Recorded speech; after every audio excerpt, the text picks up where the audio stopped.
Hello, I'm Lawrence Ng, Director of Rollout Enterprise. 2025 has been a defining year for Rollout Enterprise.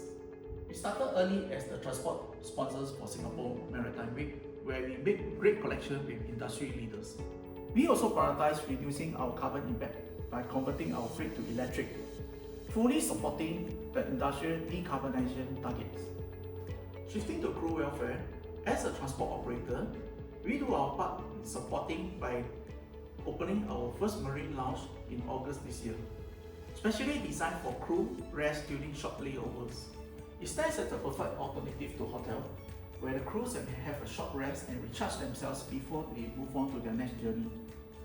Furthermore, we launched our own order management system platform, replacing traditional methods with a one-stop solutions that allows clients to manage bookings and faster on the go. This year, we have fully focused on innovation and comfort, showcasing our new tagline, Innovating Transit, Prioritizing Welfare.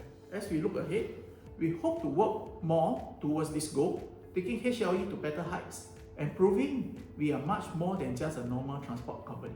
Thank you.